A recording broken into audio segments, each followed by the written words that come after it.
Hello, I'm James Henry, and this is our weekly sacred reading time. If you've been following along, we've been reading our way a few verses at a time through 1 John, which is a letter in the New Testament to the general church.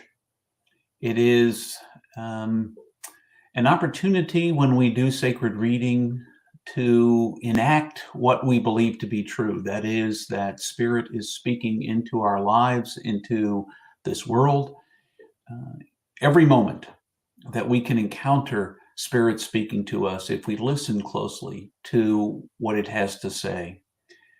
Sacred reading, unlike more of a deep Bible study, is not so much about getting at what the author originally might have been intending when they wrote the text. Instead, it's an opportunity to listen for the echoes of what Spirit may be speaking through the exact same text even now.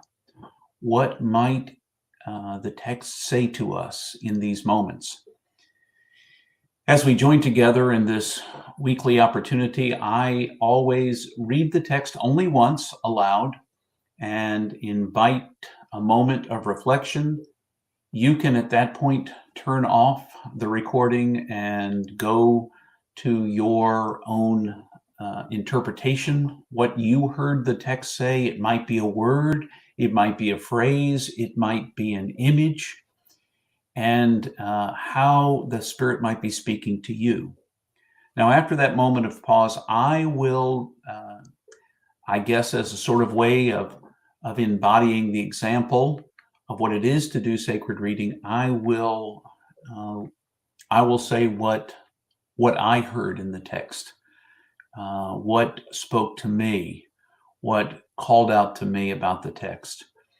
I do believe Spirit speaks into our lives. I believe it's worth spending time with sacred texts to hear what they say and what they may say to us right now. And as we learn to listen right now, perhaps we learn to listen at all times.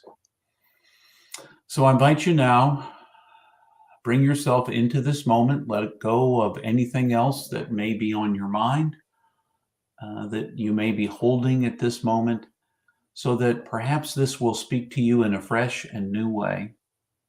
I'll be reading again, 1 John chapter 4, and we're looking today, or listening today, to verses 4 through 6. Listen with me now for Spirit to speak.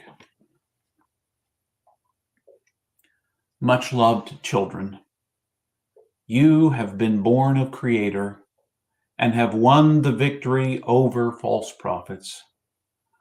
For the Spirit in you is much greater than the spirit in the world. These false prophets are of this world, so they speak the way the world speaks, and the world listens. We are of the Great Spirit, and those who know the Great Spirit listen to us. The ones who are not of the Great Spirit do not listen to us. This is how we can tell the spirit that is true from the spirit that is false.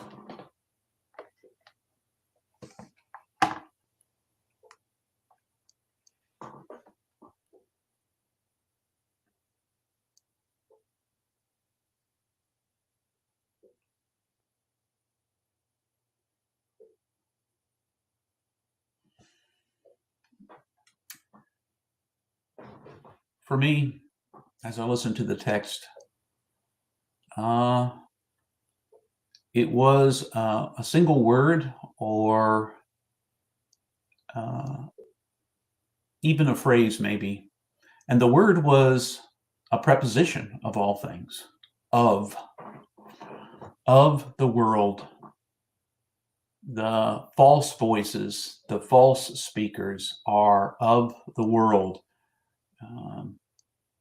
Those false speakers, by the pattern, the cultural patterns, the accepted norms of society, and buy into that system and speak about and from a place of that system. They are of the world and the world's systems, as opposed to being of the Spirit or from the Spirit. That becomes the measuring place between the two.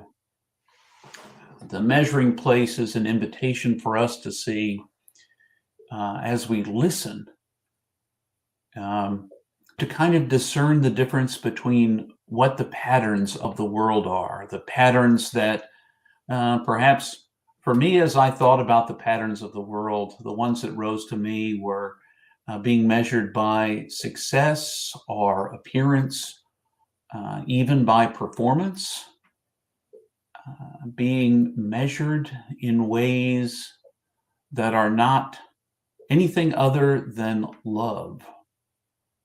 That's what rose for me in the moment. Now, I am quick sometimes to measure by the culture in which I was raised, by the norms that seem normal to me. But I think the writer of 1 John wants us to hear a deeper truth, and that is that when Spirit is speaking, it's at a deeper level, at a different level. It doesn't embrace and pat culture on the back. It's not of the world. And instead, it speaks of something that is counter-normal, counter-cultural, outside of the norms. To love instead of hate, to forgive instead of to bear a grudge, to give up power rather than to hold on to or cling to it. When I hear those words of the world, I'm appreciative of the affirmation that comes, which is, greater is the Spirit that is in me than the one that is in the world. And that Spirit that I am meant to follow, the Spirit of love, of preciousness, of recognizing the gift that everyone is. Now that is not of this world, but it is of the kingdom of God. And it's what I'm meant to live into. So that's what I heard in the text. That's what was what arose in me as I heard the text. I encourage you to do Lectio Divina on your own if you want. In fact, I encourage you to do it even if you don't want sometimes, to pick a sacred text to you and to read it in short bursts, read it aloud, let your ears hear it, and let it speak into you. Read it 3 times aloud, not just the one time I read it to you, like I read it to you, but 3 times aloud. Each time listening and seeing if what you heard the first time confirms or pings with what you heard the second, and then the third, or if something else rises. And then you kind of balance it out as you brought to it. What did I need to hear today? Was it encouragement? Was it a word that calls me out, asks me to come to accountability, or something else altogether? Whatever it is, Spirit speaks today, now, in the moment you're in. It may be through a sacred text. It may be through nature. It may be through the kind words of a friend. Could be any number of ways that you might hear the echo of Spirit in your life. But listen as you did today. And until the next time we do sacred reading together, I wish you all the best.